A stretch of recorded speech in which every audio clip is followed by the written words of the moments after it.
Welcome to competitive cracker. ഞാൻ പ്രമദ.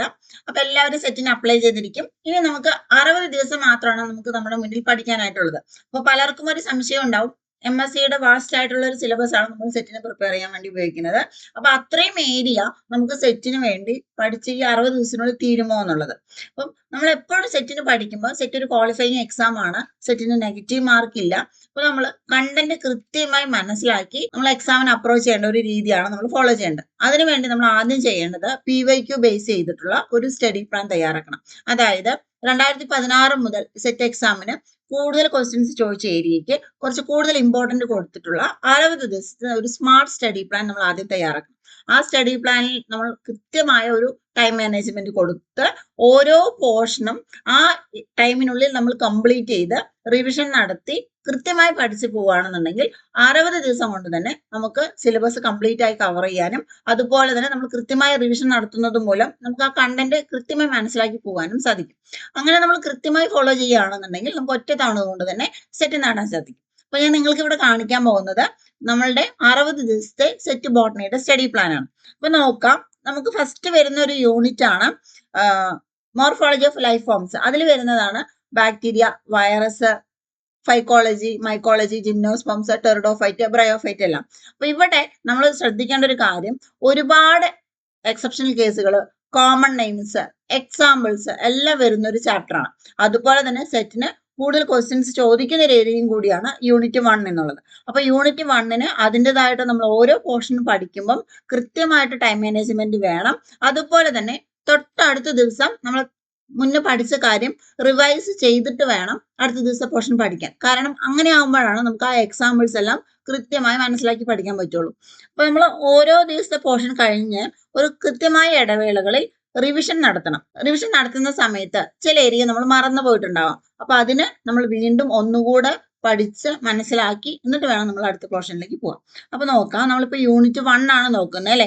അപ്പൊ unit 1 നോക്കാം, ഏകദേശം നമ്മൾ ഒരു 13 ദിവസത്തോളം നമ്മൾ യൂണിറ്റ് 1 എടുക്കുന്നുണ്ട്. അതിനിടയ്ക്ക് നമുക്ക് 2 റിവിഷനും വരുന്നുണ്ട്. അങ്ങനെ കൃത്യമായിട്ട് പഠിച്ചു പോകാം. ഇനി യൂണിറ്റ് 2 നോക്കുകയാണെങ്കിലും യൂണിറ്റ് 2 വളരെ ഇമ്പോർട്ടന്റ് ആയിട്ടുള്ള ഒരു ഏരിയ ആണ്. മോർഫോളജിയും ടാക്സോണമി, എത്തനോബോട്ടണി, എക്കണോമിക് ബോട്ടണി അങ്ങനെ തുടങ്ങിയ പോർഷൻസ് ആണ് അവിടെ വരുന്നത്. അപ്പൊ മോർഫോളജി നോക്കുകയാണെന്നുണ്ടെങ്കിൽ മോർഫോളജിയിൽ അതുപോലെ തന്നെ ഒരുപാട് എക്സാമ്പിൾസ്, ടാക്സോണമിയിൽ നമുക്ക് ഒരുപാട് ഫാമിലീസ് പഠിക്കാനുണ്ട്. അപ്പൊ നമ്മൾ സെറ്റിന്റെ PYQ നോക്കുമ്പോൾ ചില ഫാമിലീസ് എന്നും ചോദിച്ചു വന്നിട്ടുണ്ടാവും, ചില ഫാമിലീസിലെ എക്സാമ്പിൾസ് മാത്രമേ ചോദിക്കുള്ളൂ.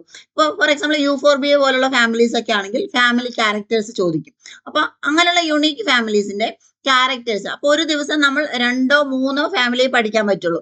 അത് പഠിച്ച് അതിന്റെ ക്യാരക്ടേഴ്സും അതിൽ വരുന്ന ഇമ്പോർട്ടന്റ് ആയിട്ടുള്ള മെമ്പേഴ്സ്, ചിലപ്പോൾ എക്കണോമിക്കലി ഇമ്പോർട്ടന്റ് ആയിട്ടുള്ള മെമ്പേഴ്സുകൾ അതിൽ വരാം. അപ്പൊ അതെല്ലാം നമ്മൾ മനസ്സിലാക്കി തൊട്ടടുത്ത ദിവസം അത് റിവൈസ് ചെയ്ത് തന്നെ നമ്മൾ പഠിച്ചു പോകാം. അങ്ങനെ ആകുമ്പോൾ ഈ ടാക്സോണമി എന്നുള്ള ഒരു ഏരിയ ഒരു ടഫസ്റ്റ് ഏരിയ ആണ് പലർക്കും, അത് നമുക്ക് കൃത്യമായി കവർ ചെയ്യാൻ സാധിക്കും. ഇനി മൈക്രോ ടെക്നിക് വരുന്നുണ്ട്. അതുപോലെ തന്നെ ഇമ്പോർട്ടന്റ് ആയിട്ടുള്ള ഒരു ഏരിയ ആണ് സൈറ്റോളജി, മോളിക്കുലാർ ബയോളജി, ജെനറ്റിക്സ്. കഴിഞ്ഞ സെറ്റ് എക്സാമിൽ ഏറ്റവും കൂടുതൽ ക്വസ്റ്റ്യൻസ് ചോദിച്ച ഒരു ഏരിയ ആണ് മോളിക്കുലാർ ബയോളജി, സൈറ്റോളജി, ജെനറ്റിക്സ് എന്നുള്ള ഏരിയ.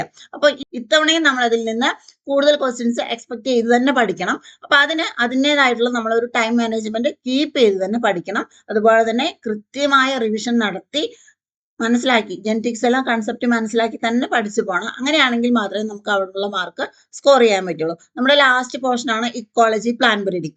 കമ്പാരിറ്റീവ്ലി ഈസി ആയിട്ടുള്ള ഒരു ഏരിയ ആണെങ്കിലും അവിടെ നമുക്ക് ക്വസ്റ്റ്യൻസ് വരാം. അപ്പൊ ഇക്കോളജിയിലും അതുപോലെ സക്സഷൻ ഭാഗത്തു നിന്നൊക്കെ എപ്പോഴും ക്വസ്റ്റ്യൻസ് വരാവുന്നതാണ്.